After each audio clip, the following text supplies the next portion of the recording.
Hi everybody, welcome back to the Bumpkin News. Bumpkin in Chief here. Boy, am I fired up. You want to know how I got fired up? Just got done listening to National Public Radio. That'll get you fired up if you're a conservative. You get a lot of whining and crying and a lot of people talking about it's not fair that executives make so much money and the guy that works for them, he doesn't make anything near. They make 200 times what the janitor makes. You know, I'd like to look at this issue a little bit. Like I've told you before in other videos, I've been a working man all my life. Seen people make all kinds of money, and you know, I'm not jealous. I'm not upset about it. You know why? Because I've gone as far as my abilities, my determination would take me.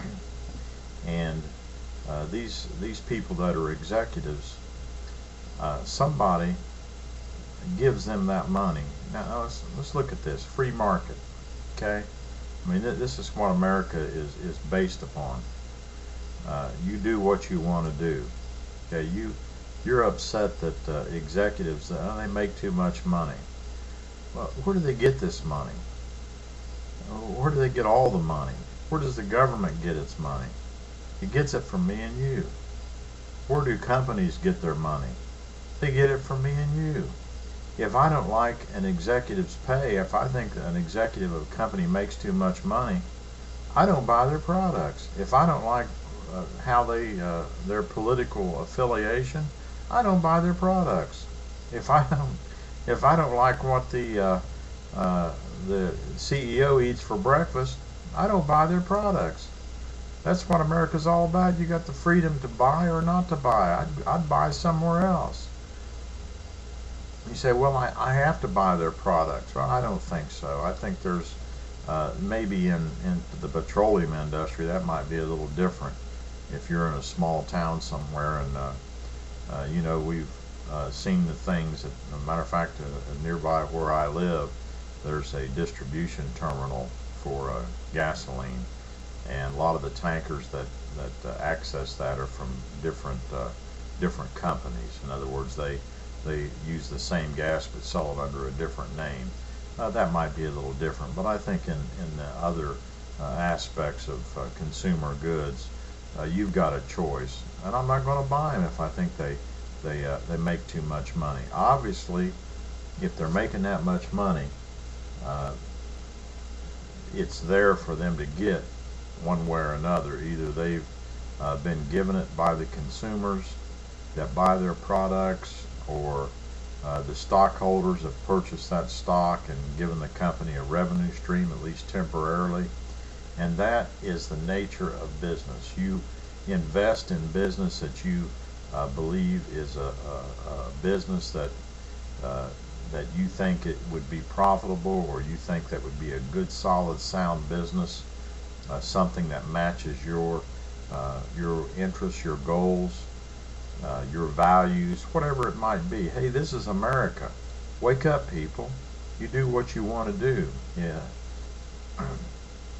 And fairness. Who determines fairness? Is it the government's place to say, hey, you make too much money? You can't make that much money because this poor guy out here pushing a broom, he makes $18 an hour, and you make $200 an hour. What about that? Well, that's not the government's place to do that. If you make more money somewhere else, that's what you want to do. Start your own janitorial service. You know, and then the politicians will jump right on there and say, hey, we're for you. We're going to take care of you. We're going to make sure that these guys don't make any more than they deserve. And there's all kinds of problems with this. Look at the sports figures. Look at the entertainment figures. Look at the money that they make, the money that they pull down. And you never hear anybody say, hey, they make too much money. I mean, the poor working guy got a couple kids, goes to the ballpark, I mean, the guy's got to scrimp and save for 2 months to be able to go to a game. And this prima donna sports figure out here is making, you know, per game $250,000 or something.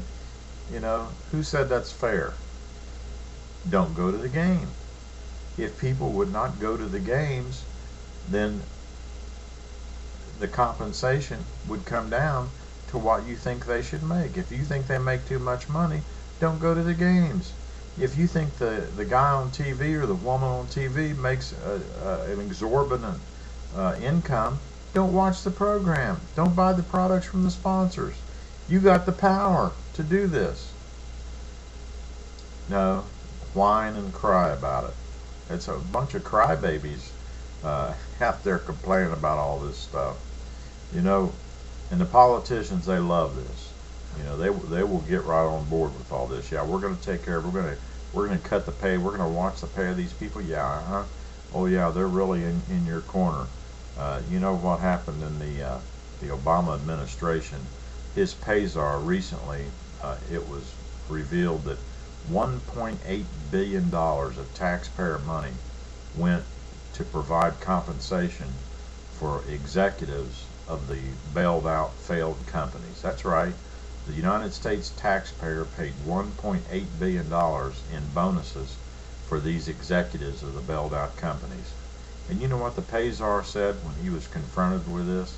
He said, oh, it's okay because they've suffered enough. Wait a minute, I thought you were supposed to protect the taxpayer from being raped by these companies, by big business, and yet you're giving them $1.8 billion of our money. Hey, it is a big sham, folks. The politicians, they're in it for one thing, and that's for themselves and for re-election and for power. The consumer, the taxpayer, the people, we have to protect ourselves. Hey, if you don't like it, don't buy it. If you don't like it, don't participate in it. You know, you got your local businesses, and we've got a lot of auto mechanics in our area. And you know, there's some mechanics, they charge you by the book. They charge you $40 an hour, no questions asked, and you can go to them and you know what you're going to get. You're going to get top rate service. You're going to get your work done pretty much when they say it's done. You're going to get it backed up if anything happens to be wrong. You're going to get quality service. And then you got other guys that are going to charge you $10 an hour. And you're going to take your vehicle into them and they say it's going to be ready tomorrow, and it may be 2 weeks from now it's ready. You may have problems. Hey, you make the decision. What do you want to do? And then there's guys working on cars and vehicles behind their house in the alley in the garage that do great work. But you got to find them. You got to go out there and look. You get what you pay for. It's up to you. Hey, don't look at some politician to run your life for you. Take a little initiative.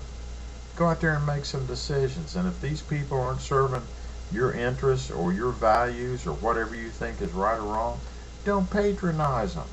Don't do it. Hey, if some guy's running a restaurant down here, he's driving a big brand new Mercedes Benz, and you've hardly got 2 dimes in your pocket to rub together. Hey, don't give that guy any more of your money. Let him do his thing.